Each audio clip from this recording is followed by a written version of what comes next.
ವೀಕ್ಷಕರೇ, ನಿಮಗೆಲ್ಲರಿಗೂ ನನ್ನ ಪ್ರೀತಿಯ ನಮಸ್ಕಾರ. ಈ ದಿನ ನಾವು ರೋಗ ನಿರೋಧಕ ಶಕ್ತಿಯನ್ನು ಹೆಚ್ಚಿಸುವಂತ ಅಮೃತ ಬಳ್ಳಿಯ ಕಷಾಯವನ್ನು ಹೇಗೆ ಮಾಡುವುದೆಂದು ನೋಡೋಣ. ಅಮೃತ ಬಳ್ಳಿ ಹೆಸರು ಕೇಳಿದಿರ್ತಾನೆ. ಆಂಗ್ಲ ಭಾಷೆಯಲ್ಲಿ ಇದನ್ನು ಗುಡುಶಿ ಅಥವಾ ಗಿಲಾಯ್ ಎಂದು ಹೇಳುತ್ತಾರೆ. ಅಮೃತ ಬಳ್ಳಿಯು ಪ್ರಪಂಚದಲ್ಲಿಯೇ ಎಲ್ಲಾ ಬಳ್ಳಿಯಲ್ಲಿ ಶ್ರೇಷ್ಠವಾದದ್ದು.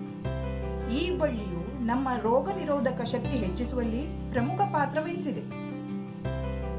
ಅಮೃತ ಬಳ್ಳಿಯಲ್ಲಿ ಸಾಕಷ್ಟು ಔಷಧೀಯ ಗುಣವಿದೆ. ಹಾಗಾಗಿ ಇದು ಆರೋಗ್ಯಕ್ಕೆ ತುಂಬಾ ಲಾಭವನ್ನು ಕೊಡುತ್ತದೆ. ಆಯುರ್ವೇದದಲ್ಲೂ ಕೂಡ ಇದನ್ನು ಬಳಸುತ್ತಾರೆ. ಮಧುಮೇಹ ನಿಯಂತ್ರಣದಲ್ಲಿ ಯಶಸ್ವಿಯಾಗಿದೆ. ಇದರಿಂದ ರಕ್ತ ಶುದ್ಧೀಕರಣವೂ ಆಗುತ್ತದೆ. ಜ್ವರಕ್ಕಂತೂ ಇದು ರಾಮಬಾಣವಾಗಿದೆ.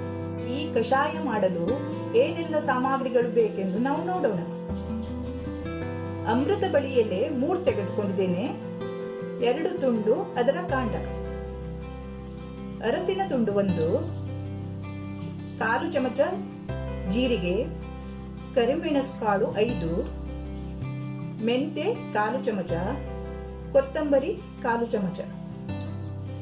ಅರಸಿನ ತುಂಡಲ್ಲಿ ಆಂಟಿಬಯೋಟಿಕ್ ಗುಣ ಇದೆ. ಅಮೃತ ಬಳ್ಳಿ ಜೊತೆ ಅರಸಿನ ಉಪಯೋಗಿಸುವುದರಿಂದ ಚರ್ಮ ಸಂಬಂಧಿ ತೊಂದರೆ ಕಡಿಮೆಯಾಗುತ್ತದೆ.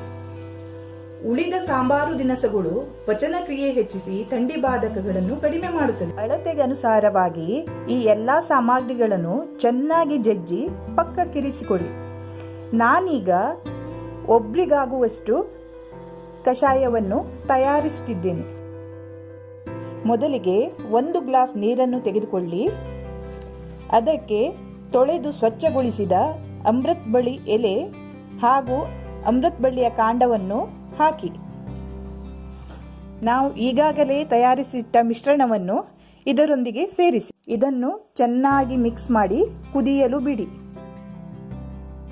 1 ಗ್ಲಾಸ್ ಇದ್ದ ನೀರು ಅರ್ಧ ಗ್ಲಾಸ್ ಬರುವವರೆಗೆ ಚೆನ್ನಾಗಿ ಕುದಿಸಿ.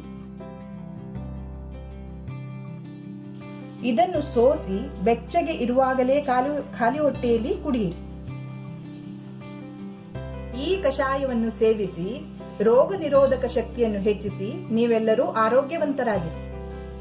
ಈ ಕಷಾಯವನ್ನು ಲೈಕ್ ಮಾಡಿ, ನಿಮ್ಮ ಆಪ್ತರೊಂದಿಗೆ ಶೇರ್ ಮಾಡಿ, ಮರೆಯದೆ ನಮ್ಮ ಚಾನೆಲ್ ಅನ್ನು ಸಬ್ಸ್ಕ್ರೈಬ್ ಮಾಡಿ. ಮತ್ತೆ ಭೇಟಿಯಾಗೋಣ ಮುಂದಿನ ವಾರ.